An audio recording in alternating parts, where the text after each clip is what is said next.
ചപ്പാത്തിയിലൂടെ കഴിക്കാൻ വേണ്ടിയിട്ട് പറ്റിയ ഒരു കറി ഉണ്ടാക്കാം. സാധാരണ നമ്മൾ ചപ്പാത്തിയിലൂടെ എപ്പോഴും ഉരുളൻകിഴങ്ങിന്റെ കറി കൂട്ടിയിട്ടാണല്ലോ കഴിക്കുന്നത്. ഇത് ഞാനിവിടെ ഉണ്ടാക്കാൻ പോണ കറി പരിപ്പും പിന്നെ ഉരുളൻകിഴങ്ങും പടവലങ്ങയും ഇത് മൂന്നും കൂടിയിട്ട് ചേർന്നിട്ടാണ് ഈ കറി റെഡിയാക്കിയിട്ട് എടുക്കുന്നത്. ഈ കറി ചപ്പാത്തിയിലൂടെ കഴിക്കാനാണെങ്കിൽ നല്ല ടേസ്റ്റ് ഉണ്ട്, അതേപോലെ തന്നെ ചോറിൻ്റെ കൂടെ കഴിക്കാനാണെങ്കിലും നല്ല ടേസ്റ്റ് ഉണ്ട്. പിന്നെ ഈ കറി നിങ്ങളിപ്പോൾ ചപ്പാത്തിയുടെ കൂടെയാണ് കഴിക്കുന്നതെന്നുണ്ടെങ്കിൽ ഈ കറിയുടെ ഏറ്റവും ലാസ്റ്റ് തീ ഓഫ് ചെയ്ത് കഴിഞ്ഞിട്ട് ഈ കറിയിലേക്ക് കുറച്ച് സവോള നല്ല പൊടിയായിട്ട് ഫ്രഷ് ആയിട്ട് തന്നെ ഈ കറിയുടെ കൂടെ ചേർക്കാം. എന്നിട്ട് ഇത് കൂടിയിട്ട് നമ്മൾ ആ ചപ്പാത്തിയിലൂടെ ഇങ്ങനെ കഴിക്കുമ്പോൾ ഇങ്ങനെ ചെറുതായിട്ട് ഇങ്ങനെ ഇടയ്ക്ക് ഇങ്ങനെ സവോള ഫ്രഷ് ആയിട്ട് ഇങ്ങനെ കടിക്കും. അപ്പോഴും അതിനൊരു പ്രത്യേക ഒരു ടേസ്റ്റ് ഉണ്ടാവും. അപ്പോൾ നിങ്ങൾക്ക് ഇഷ്ടമാണെന്നുണ്ടെങ്കിൽ അതേപോലെയും ട്രൈ ചെയ്ത് നോക്കാൻ വേണ്ടിയിട്ട് മറക്കരുത്. അപ്പോൾ നമുക്ക് നോക്കാം ഇതേനെ റെഡിയാക്കാന്ന്. ഇത് റെഡിയാക്കാൻ വേണ്ടിയിട്ട് പരിപ്പ് എടുത്തിട്ടുണ്ട്. സാധാരണ നമ്മൾ സാമ്പാറൊക്കെ ഉണ്ടാക്കാൻ വേണ്ടിയിട്ട് എടുക്കണ പരിപ്പില്ലേ, ആ പരിപ്പാണ് എടുത്തേക്കുന്നത്. ഇതൊരു 215 ഗ്രാം ഉണ്ട്. അല്ലെങ്കിൽ ഇപ്പോൾ നിങ്ങൾ മെഷറിംഗ് കപ്പിലാണ് എടുക്കണതെന്ന് വെച്ചിട്ടുണ്ടെങ്കിൽ ഞാനിവിടെ 1 കപ്പാണ് എടുത്തേക്കുന്നത്. പിന്നെ വേണ്ടത് ഉരുളൻകിഴങ്ങാണ്. ഞാനിവിടെ ഒരു വലിയ ഉരുളൻകിഴങ്ങ് എടുത്തിട്ടുണ്ട്. അപ്പോൾ നിങ്ങൾ എടുക്കുമ്പോൾ ഇപ്പോൾ ഒരു മീഡിയം ടൈപ്പ് ഉരുളൻകിഴങ്ങാണെന്ന് വെച്ചിട്ടുണ്ടെങ്കിൽ ഒരു 2 എണ്ണം എടുക്കുക. കാരണം ഞാനിവിടെ അത്യാവശ്യം നല്ല വലിയ ഉരുളൻകിഴങ്ങാണ് എടുത്തിട്ടുണ്ടായിരുന്നത്. അത് ഞാനിവിടെ ഇതേപോലെ ഇങ്ങനെ കുറച്ച് ചെറിയ പീസായിട്ട് കട്ട് ചെയ്തിട്ട് എടുത്തിട്ടുണ്ട്. പിന്നെ വേണ്ടത് പടവലങ്ങയാണ്. പടവലങ്ങ ഞാനിവിടെ 1/2 കിലോ പടവലങ്ങ എടുത്തിട്ടുണ്ട്. അതും ഞാനിവിടെ കുറച്ച് ചെറിയ പീസായിട്ട് കട്ട് ചെയ്തിട്ട് എടുത്തിട്ടുണ്ട്. ഇനി ഇത് കറിയാക്കാൻ വേണ്ടിയിട്ട് ഫസ്റ്റ് എന്ത് ചെയ്യുന്നത് വെച്ചിട്ടുണ്ടെങ്കിൽ ഈ പരിപ്പ് നന്നായിട്ട് കഴുകിയിട്ട് ഈ പരിപ്പ് വേവിച്ചിട്ട് എടുക്കും. ഫസ്റ്റ് പരിപ്പ് തന്നെയാണ് വേവിക്കുക. പരിപ്പ് വേവിക്കുമ്പോൾ അതിൻ്റെ കൂടെ ചേർക്കാൻ വേണ്ടിയിട്ട് ഇതേപോലത്തെ ഒരു ചെറിയൊരു സവോള എടുത്തിട്ടുണ്ട്. ഇതേപോലത്തെ ഒരു കഷ്ണം ഇഞ്ചി എടുത്തിട്ടുണ്ട്. പിന്നെ പച്ചമുളക് എടുത്തിട്ടുണ്ട്. പച്ചമുളക് നിങ്ങളുടെ എരിവിനനുസരിച്ചിട്ട് ചേർക്കുക. ഞാനിവിടെ ഇതേപോലത്തെ ചെറിയ ടൈപ്പ് ഒരു 10 പച്ചമുളകാണ് എടുത്തേക്കുന്നത്. അപ്പോൾ ഇഞ്ചി ചതച്ചിട്ട് ചേർക്കണം, സവോള ഒന്ന് കട്ട് ചെയ്തിട്ട് ചേർക്കണം, പച്ചമുളക് ഒന്ന് കീറിയിട്ടിടുക. ഇത് മൂന്നും പിന്നെ കഴുകിയെടുത്തേക്കണ പരിപ്പും കൂടിയിട്ട് ഇതിലേക്ക് ആവശ്യത്തിന് വെള്ളം കൂടി ചേർത്തിട്ട് ഫസ്റ്റ് പരിപ്പ് വേവിച്ചിട്ട് എടുക്കും. അത് കഴിഞ്ഞിട്ട് പരിപ്പ് വെന്ത് കഴിഞ്ഞിട്ടാണ് ഇതിലേക്ക് ഉരുളൻകിഴങ്ങും പിന്നെ പടവലങ്ങയും ചേർക്കുന്നത്. കാരണം പടവലങ്ങയ്ക്കും ഉരുളൻകിഴങ്ങിനും പിന്നെ അധികം വേവില്ല. പിന്നെ കാരണം ഉരുളൻകിഴങ്ങും പെട്ടെന്ന് വേവും. നമ്മൾ ഭയങ്കര ചെറുതായിട്ടാണല്ലോ ഉരുളൻകിഴങ്ങ് കട്ട് ചെയ്തിട്ട് എടുത്തേക്കുന്നത്. ഈ കറിയിലേക്ക് പുളിക്ക് വേണ്ടിയിട്ട് തക്കാളിയല്ല ചേർക്കുന്നത്, വാളംപുളിയാണ് ചേർക്കുന്നത്. നമ്മുടെ കറിയുടെ പുളിക്ക് അനുസരിച്ചിട്ട് ചേർക്കുക. ഇത് കുറച്ച് വെള്ളം ഒഴിച്ചിട്ട് ഈ പുളി ഒന്ന് പിഴിഞ്ഞിട്ട് എടുക്കണം. അപ്പോൾ ഈ പുളി നല്ല സോഫ്റ്റായിട്ടാണ് ഇരിക്കുന്നത്. ചില പുളിയൊക്കെ നമ്മൾ കടയിൽ നിന്ന് വാങ്ങുമ്പോൾ ഭയങ്കര ഹാർഡായിട്ടിരിക്കും. അപ്പോൾ അത് നമുക്ക് പിഴിഞ്ഞെടുക്കാൻ വേണ്ടിയിട്ട് കുറച്ച് പാടായിരിക്കും. അപ്പോൾ അങ്ങനെയുള്ള പുളി എന്ത് ചെയ്യണമെന്ന് വെച്ചിട്ടുണ്ടെങ്കിൽ കുറച്ച് വെള്ളം ഒന്ന് ചൂടാക്കിയിട്ട് ചൂടുവെള്ളത്തിൽ ഒരു 10 മിനിറ്റ് ഒന്ന് ഇട്ട് വയ്ക്കുക. അപ്പോൾ പുളി നല്ല സോഫ്റ്റായിട്ട് വരും. അത് കഴിഞ്ഞിട്ട് ആ സെയിം വെള്ളത്തിൽ തന്നെ ആ പുളി നന്നായിട്ട് പിഴിഞ്ഞിട്ടെടുക്കുക. അപ്പോൾ ഈ വാളംപുളി നമ്മുടെ കറിയുടെ പുളിക്ക് അനുസരിച്ചിട്ട് ചേർക്കുക. ഇതെല്ലാവരും വാളംപുളി ഇതെല്ലാം ചേർത്ത് ഈ കഷ്ണങ്ങളെല്ലാവരും വെന്ത് കഴിഞ്ഞിട്ട് ഈ കറിയിലേക്ക് നമ്മൾ താളിച്ച് ചേർക്കും. ആ താളിച്ച് ചേർക്കുമ്പോൾ ഞാനിവിടെ അത്യാവശ്യം സവോളയ്ക്കും കുറച്ച് കൂടുതൽ ചേർക്കുന്നുണ്ട്. ഞാനിവിടെ ഇതേപോലത്തെ 2 മീഡിയം സവോള എടുത്തിട്ടുണ്ട്. ഇത് നല്ല പൊടിയായിട്ട് കട്ട് ചെയ്തിട്ട് എടുക്കണം. ഇപ്പോൾ സവോളയ്ക്ക് പകരം ചുവന്നുള്ളി വേണമെന്നുണ്ടെങ്കിൽ ചുവന്നുള്ളിയും ചേർക്കാം. അപ്പോൾ ചുവന്നുള്ളി ആയിരുന്നാലും കുറച്ച് കൂടുതൽ ചേർക്കേണ്ടി വരും. അപ്പോൾ ചുവന്നുള്ളി ആണെന്നുണ്ടെങ്കിലും അത് നല്ല ചെറുതായിട്ട് കട്ട് ചെയ്തിട്ട് എടുക്കുക. പിന്നെ ചെറിയ ജീരകവും വേണം, കടുകും വേണം, ഉലുവയും വേണം, മഞ്ഞൾപ്പൊടിയും വേണം, മുളകിൻ്റെ പൊടിയും വേണം. അപ്പോൾ ഇത്രയ്ക്ക് സാധനങ്ങളാണ് ഈ കറി റെഡിയാക്കാൻ വേണ്ടിയിട്ട് വേണ്ടത്. അപ്പോൾ ഫസ്റ്റ് നമുക്ക് ഈ പരിപ്പ് ഒന്ന് കഴുകിയിട്ടെടുക്കുക. ഈ പരിപ്പ് വേവിച്ചെടുക്കാൻ വേണ്ടിയിട്ട് ഒരു കുക്കർ എടുക്കുക. ഈ കുക്കറിലേക്ക് ഈ സവോളയും ഇഞ്ചിയും പച്ചമുളകും ചേർക്കുക. പച്ചമുളക് ചേർക്കുക. ഈ ഇഞ്ചി ഒന്ന് ചതച്ചിട്ട് ചേർക്കുക. അല്ലെങ്കിൽ അതേപോലെ കട്ട് ചെയ്തിട്ട് ഇട്ടാലും മതി. പക്ഷേ ചതച്ചെടുക്കുമ്പോൾ കുറച്ചും കൂടി എളുപ്പമുണ്ടല്ലോ. അപ്പോൾ ഇഞ്ചി ചതച്ചെടുത്തിട്ടുണ്ട്. ഇഞ്ചി എപ്പോഴും ചതച്ചിട്ട് നമ്മൾ കറിയിലേക്ക് ചേർക്കുമ്പോൾ ഇതേപോലെ ഇങ്ങനെ ഒന്ന് വിടർത്തിയിട്ട് ഇങ്ങനെ ചേർക്കുക. അല്ലെങ്കിൽ അതെല്ലാം കൂടിയിട്ട് കറിയിൽ ഇങ്ങനെ ഒരുമിച്ച് കട്ട പിടിച്ച പോലെ കിടക്കുമല്ലോ. ഇതിലേക്ക് പരിപ്പ് ചേർക്കുക. പരിപ്പ് ഞാനിവിടെ നന്നായിട്ട് കഴിയും. ഈ പരിപ്പ് വേവിച്ചെടുക്കാൻ വേണ്ടിയിട്ട് വെള്ളം ചേർക്കുക. ഞാനിവിടെ ഇതേപോലെ ചില്ലിൻ്റെ ഗ്ലാസ്സിലാണ് വെള്ളം ചേർക്കുന്നത്.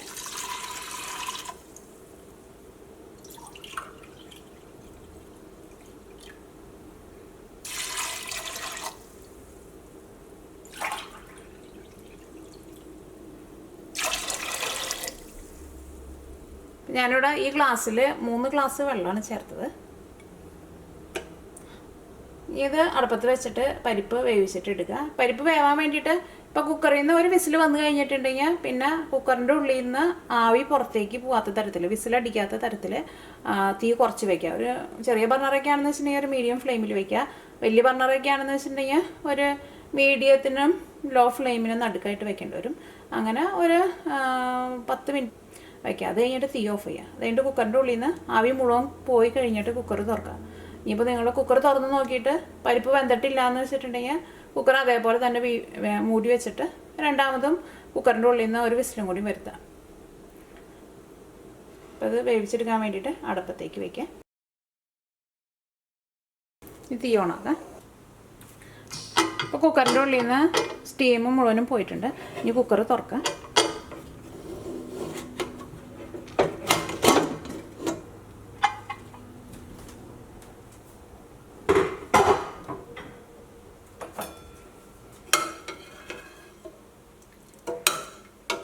അപ്പോൾ പരിപ്പ് നന്നായിട്ട് വെന്തിട്ടുണ്ട്. ഇതിലേക്ക് പടവലങ്ങ ചേർക്കാം.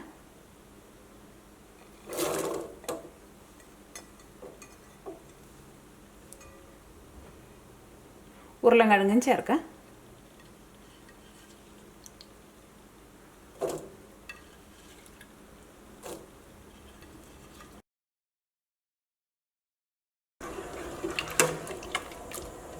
ഈ കറിയിലേക്ക് നമ്മൾ സെപ്പറേറ്റ് വെള്ളം ചേർക്കണ്ട. കാരണം ഒരുപാട് വെള്ളം പോലെ എടുക്കണ്ട. കാരണം ചപ്പാത്തിയുടെ കൂടെയൊക്കെ കഴിക്കുമ്പോൾ ഒരുപാട് വെള്ളം പോലെ ആയിട്ടുണ്ടെങ്കിൽ അത്രയ്ക്ക് ടേസ്റ്റ് ഉണ്ടാവില്ലല്ലോ. അതിനകത്ത് അത്യാവശ്യം കറിക്ക് ഒരു ചെറുതായിട്ടൊരു തിക്കായിട്ടുള്ള ഒരു ഗ്രേവി ഉണ്ടാവുകയും ചെയ്യും. ഈ കറിയിലേക്ക് ആവശ്യത്തിന് ഉപ്പ് ചേർക്കാം.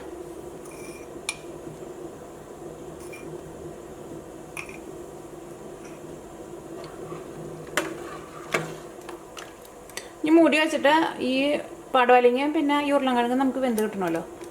ഇത് രണ്ടും ഫസ്റ്റ് വേവിക്കുക. ഇത് വെന്ത് കഴിഞ്ഞ് കഴിഞ്ഞിട്ട് ഇതിലേക്ക് വാളംപുളി ഞാനിവിടെ പിഴിഞ്ഞ് വെച്ചിട്ടുണ്ട്. ആ വാളംപുളിയുടെ വെള്ളം ചേർക്കാം.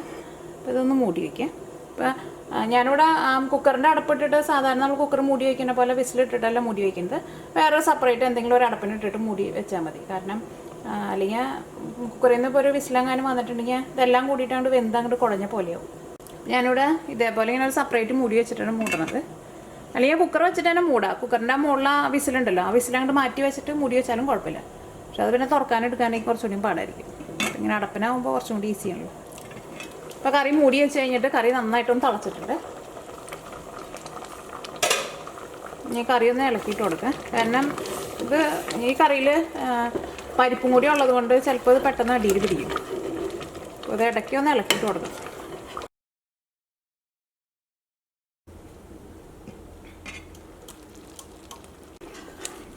അപ്പോൾ ഇതിനകത്തെ കഷ്ണങ്ങളെല്ലാവരും നന്നായിട്ട് വെന്തിട്ടുണ്ട്. ഈ കറി ഇതേപോലെ ഇങ്ങനെ ചെറുതായിട്ട് ഇങ്ങനെ തിക്കായിട്ടാണ് ഇരിക്കുന്നത്. ഒരുപാട് ഇങ്ങനെ വെള്ളം പോലെയല്ല ഇരിക്കുന്നത്. ഈ കറിയിലെ കഷ്ണങ്ങളെല്ലാവരും നന്നായിട്ട് വെന്തിട്ടുണ്ട്. ഈ കറി ഒരുപാട് വെള്ളം പോലെയായിട്ടാണ് ഇരിക്കുന്നത്. ചെറുതായിട്ടൊന്നും തിക്കായിട്ടാണ് ഇരിക്കുന്നത്. ഇതിലേക്ക് ഞാനിവിടെ പുളി പിഴിഞ്ഞ് വെച്ചിട്ടുണ്ട്. അത് നമ്മുടെ കറിയുടെ പുളിക്ക് അനുസരിച്ചിട്ട് ചേർക്കാം. അതിന് കറക്റ്റായിട്ട് ഇത്രയ്ക്ക് അളവ് ചേർക്കാമെന്നില്ല. കാരണം ഞാനിവിടെ ഒരു വലിയൊരു നാരങ്ങയുടെ വലിപ്പത്തിലുള്ള അത്രയ്ക്കുള്ള പുളിയാണ് എടുത്തിട്ടുണ്ടായിരുന്നത്. അപ്പോൾ ഫസ്റ്റ് കുറച്ച് ചേർക്കാം. അത് കഴിഞ്ഞിട്ട് ടേസ്റ്റ് നോക്കിയിട്ട് പിന്നെ വേണമെന്നുണ്ടെങ്കിൽ അതനുസരിച്ചിട്ട് ചേർക്കാം. ഇപ്പോൾ നിങ്ങൾ വാളംപുളി പിഴിഞ്ഞേക്കണ വെള്ളം ഇപ്പോൾ ബാക്കി ഉണ്ടെന്ന് വെച്ചിട്ടുണ്ടെങ്കിൽ അത് ഫ്രിഡ്ജിലെടുത്ത് വെച്ചാൽ മതി. അതങ്ങനെ കേടുവരാണ്ടിരുന്നോളൂ. പിന്നെ കുറേ ദിവസം ഇപ്പോൾ ഒരു മാസമൊക്കെ വെക്കുന്നുണ്ടെന്ന് വെച്ചിട്ടുണ്ടെങ്കിൽ ഫ്രീസറിലേക്ക് വെച്ചാലും മതി. ഇതിലേക്ക് വാളംപുളി ചേർക്കുക. ഇത് നന്നായിട്ട് കൂട്ടി വയ്ക്കുക. നിങ്ങൾ ടേസ്റ്റ് ചെയ്ത് നോക്കിയിട്ട് ഇനിയിപ്പോൾ നിങ്ങൾക്ക് പുളി കുറച്ചും കൂടി വേണമെന്ന് വെച്ചിട്ടുണ്ടെങ്കിൽ അതനുസരിച്ചിട്ട് ചേർക്കാം. കാരണം ഈ വാളംപുളിയുടെ കണക്കൊന്നും നമുക്ക് അതിനെ കറക്റ്റ് ഇത്രയ്ക്ക് അളവൊന്നും പറയാൻ വേണ്ടിയിട്ട് പറ്റില്ലല്ലോ. ഈ കറി വാളംപുളി ചേർത്ത് കഴിഞ്ഞിട്ടും ഈ കറി ഒന്ന് നന്നായിട്ട് തിളയ്ക്കണം.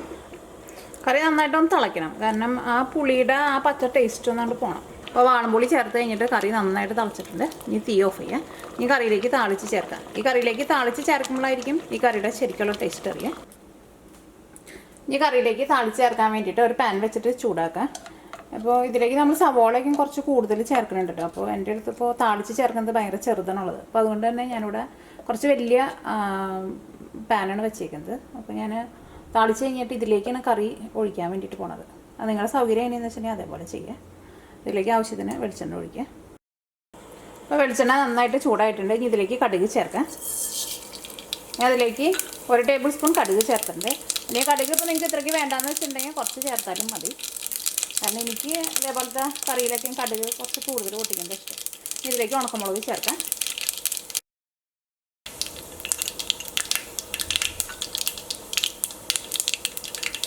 അര ടീസ്പൂൺ ഉലുവ ചേർക്കാം. ഞാനിവിടെ ടേബിൾ സ്പൂണിലല്ല ഉലുവ ചേർക്കുന്നത്, ടീസ്പൂണിലാണ് ഉലുവ ചേർത്തത്. 1 ടേബിൾ സ്പൂൺ ചെറിയ ജീരകവും ചേർക്കാം. ഇത് നന്നായിട്ട് കുറച്ച് വയ്ക്കാം. ജീരകം പെട്ടെന്ന് ചേർക്കാം. ഇതിലേക്ക് സവോള ചേർക്കാം. അതായത് കരിയണമെന്ന് പോലെ തോന്നിയിട്ടുണ്ടെങ്കിൽ പെട്ടെന്ന് സവോള അങ്ങോട്ട് ചേർക്കാം. അപ്പോൾ സവോളയുടെ വെള്ളം കൊണ്ട് പിന്നെ ബാക്കിയുള്ളതൊന്നും കരിഞ്ഞു പോകില്ല.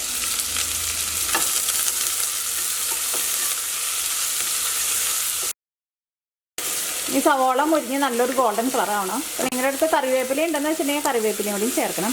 എൻ്റെ അടുത്ത് കറിവേപ്പില ഇല്ല, അപ്പോൾ അതുകൊണ്ടാണ് ഞാൻ ഇതിലേക്ക് ചേർക്കാണ്ടിരുന്നത്. ഇപ്പോൾ നിങ്ങൾക്ക് മല്ലിയില വേണമെന്നുണ്ടെങ്കിൽ മല്ലിയില ചേർക്കാം. ഞാൻ ഞാനിവിടെ കുറച്ച് മല്ലിയില കറിയിലേക്ക് ചേർക്കുന്നുണ്ട്. ഇതിലേക്ക് സവോളയ്ക്കും കുറച്ച് കൂടുതലുണ്ടല്ലോ, അപ്പോൾ അതേപോലെ മുരിഞ്ഞ് വരണമെന്നുണ്ടെങ്കിൽ അതനുസരിച്ചിട്ട് കുറച്ച് വെളിച്ചെണ്ണ കൂടുതൽ ചേർക്കണം. ഈ കറിയിലേക്ക് നമ്മൾ പിന്നെ നേരത്തെ ആദ്യമേ വേറെ വെളിച്ചെണ്ണ ഒന്നും ചേർത്തിട്ടില്ലല്ലോ. പിന്നെ കറിയിലേക്ക് നമ്മൾ തേങ്ങ ഇരുന്നാലും ഒന്നും അരച്ചിട്ടൊന്നുമില്ല. അപ്പോൾ അത് മുരിഞ്ഞെടുക്കാൻ ആവശ്യത്തിനുള്ള വെളിച്ചെണ്ണ കറിയിലേക്ക് ചേർക്കണം നിങ്ങൾ. അപ്പോൾ സവോളയ്ക്കും ചെറുതായിട്ടൊന്ന് മുരിഞ്ഞു തുടങ്ങിയിട്ടുണ്ട്. ഇനി ഇതിലേക്ക് മഞ്ഞൾപ്പൊടി ചേർക്കാം. മഞ്ഞൾപ്പൊടി ഞാനിതിലേക്ക് 1 ടേബിൾ സ്പൂൺ മഞ്ഞൾപ്പൊടി ചേർക്കുന്നുണ്ട്. അല്ല, 1 ടേബിൾ സ്പൂൺ മഞ്ഞൾപ്പൊടി അല്ലല്ലോ ചേർത്തത്, 1 ടീസ്പൂണിലാണ് ഞാൻ ചേർത്തത്. പറഞ്ഞപ്പോൾ തെറ്റിപ്പോയി. ഇനി മഞ്ഞൾപ്പൊടി അത് കിടന്നിട്ട് നന്നായിട്ട് മുരിയണം. അല്ലെങ്കിൽ കറിക്ക് മഞ്ഞളിൻ്റെ ഒരു പച്ച ടേസ്റ്റ് വരും. അപ്പോൾ നന്നായിട്ട് മുരിയണം. അപ്പോൾ ആ സവോള നല്ല മുരിഞ്ഞ് അങ്ങോട്ട് തുടങ്ങുന്നതിന് മുമ്പ് തന്നെ ഈ മഞ്ഞൾപ്പൊടി ചേർക്കാം.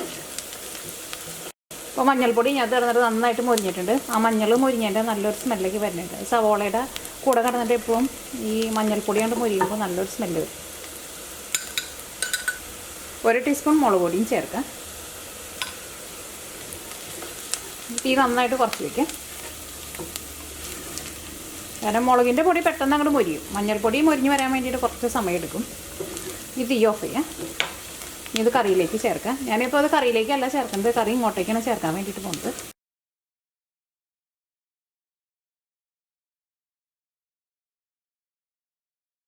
കറി റെഡി ആയിട്ടുണ്ട്. അപ്പോൾ ഇത് ചൂടോട് കൂടിയിട്ട് ഇരിക്കുമ്പോൾ ഈ കറി ഇതേപോലെ ഇങ്ങനെ കുറച്ചിങ്ങനെ വെള്ളം പോലെ ഇരിക്കും. പക്ഷേ ഈ കറി ഒന്ന് ചൂടാറി കഴിഞ്ഞ് കഴിയുമ്പോൾ കറി ഒന്നും കൂടി തിക്കായിട്ട് വരും. അപ്പോൾ അങ്ങനെ തിക്കായിട്ട് അങ്ങനെ വന്നു കഴിയുമ്പോൾ അത് ചപ്പാത്തിയുടെ കൂടെ കഴിക്കാൻ വേണ്ടിയിട്ട് നല്ല കറക്റ്റ് പാകമായിരിക്കും. പക്ഷേ ചോറിൻ്റെ കൂടെ കഴിക്കണമെന്നുണ്ടെങ്കിൽ ചൂടാറി കഴിഞ്ഞാലും ഇതേപോലെ തന്നെ ഇങ്ങനെ കുറച്ച് വെള്ളത്തിൽ തന്നെ ഇരിക്കുമ്പോഴായിരിക്കും കറിക്ക് ചോറിൻ്റെ കൂടെ കഴിക്കുമ്പോൾ ടേസ്റ്റ് ഉണ്ടാവുക. അപ്പോൾ നിങ്ങളിപ്പോൾ കറി ഉണ്ടാക്കുമ്പോൾ ചോറിൻ്റെ കൂടെയാണ് കഴിക്കണതെന്ന് വെച്ചിട്ടുണ്ടെങ്കിൽ അപ്പോൾ ഇതിലേക്ക് നമ്മൾ 3 ഗ്ലാസ് വെള്ളമുള്ള ചേർത്തിട്ടുണ്ടായിരുന്നത്. അപ്പോൾ പരിപ്പ് വേവിച്ചിട്ട് എടുക്കുമ്പോൾ ഒരു 4.5 ഗ്ലാസ് വെള്ളം ചേർക്കാം. അല്ലെങ്കിൽ ചപ്പാത്തിയുടെ കൂടെ ആണെന്നുണ്ടെങ്കിൽ ഇതേപോലെ മതി, ഇത്രയും ഗ്രേവി മതിയാവും. അല്ലെങ്കിൽ ഇപ്പോൾ നിങ്ങൾ കറി ചൂടാറി കഴിഞ്ഞ് കഴിയുമ്പോൾ ഭയങ്കര തിക്ക് പോലെ തോന്നണുണ്ടെന്ന് വെച്ചിട്ടുണ്ടെങ്കിൽ സെപ്പറേറ്റ് കുറച്ച് വെള്ളം നന്നായിട്ടൊന്ന് തിളപ്പിച്ചിട്ട് കറിയിലേക്ക് ചേർത്താലും മതി. പക്ഷേ അതിൽ നല്ലത് നമ്മൾ പരിപ്പ് വേവിച്ചിട്ട് എടുക്കുമ്പോൾ തന്നെ വെള്ളം ചേർത്തിട്ട് ചോറിനാണെന്നുണ്ടെങ്കിൽ അതേപോലെ കുറച്ച് വെള്ളം കൂടുതൽ ചേർത്തിട്ട് വേവിച്ചിട്ട് എടുക്കുക. ചപ്പാത്തിക്കാണെങ്കിൽ കറക്റ്റ് അളവ് മതിയാവും. അപ്പോൾ നിങ്ങളെല്ലാവരും ട്രൈ ചെയ്ത് നോക്കാം. പിന്നെ ഇതിലേക്ക് നമ്മൾ പടവലങ്ങ ചേർത്തിട്ടുണ്ടായിരുന്നല്ലോ. അപ്പോൾ ഞാൻ ആ പടവലങ്ങ ചേർത്ത് കഴിഞ്ഞിട്ട് കുക്കർ വിസിലിട്ടിട്ട് മൂടി വെച്ചിട്ടുണ്ടായിരുന്നില്ല. ഞാൻ നിങ്ങൾ പ്രത്യേകം ശ്രദ്ധിക്കണം. കാരണം വിസിലിട്ടിട്ട് മൂടി വെച്ചിട്ടുണ്ടെങ്കിൽ കുക്കറിൻ്റെ ഉള്ളിൽ നിന്ന് ഈ വെജിറ്റബിൾസൊക്കെ ചേർത്ത് കഴിഞ്ഞിട്ട് വിസിലങ്ങോട്ട് വന്നു കഴിയുമ്പോൾ തന്നെ ഈ പടവലങ്ങയുടെ കളറൊക്കെ അങ്ങോട്ട് മാറിപ്പോവും. ഇപ്പോൾ കറിക്കായിരുന്നാലും ആ ടേസ്റ്റിന് അങ്ങനെ ഭയങ്കര വ്യത്യാസം ഉണ്ടാവും. അപ്പോഴായിരുന്നാലും ഈ പടവലങ്ങയുടെ ഈ പച്ച കളറ് അത്രയ്ക്ക് അങ്ങോട്ട് പോയിട്ടില്ല. അല്ലെങ്കിൽ ആ കുക്കറിൽ വിസിലിട്ടിട്ട് വന്നിട്ടുണ്ടെങ്കിൽ ഈ പടവലങ്ങയ്ക്ക് ഒരു എന്താ പറയുക, ഒരു പ്രത്യേക ഒരു ടേസ്റ്റ് വരും ഭയങ്കരമായിട്ടാണ്ട് വെന്ത് കഴിഞ്ഞ് കഴിയുമ്പോൾ. അപ്പോൾ പരിപ്പ് വെന്ത് കഴിഞ്ഞ് കഴിയുമ്പോൾ പിന്നെ കുക്കർ വിസിലിട്ടിട്ട് മൂടി വയ്ക്കണ്ട, അതേപോലെ സെപ്പറേറ്റ് അടപ്പിനിട്ടിട്ട് മൂടി വെച്ചാൽ മതി. അപ്പോൾ നിങ്ങളെല്ലാവരും ട്രൈ ചെയ്ത് നോക്കാം. നിങ്ങൾക്ക് എല്ലാവർക്കും നല്ല ഇഷ്ടമാവും.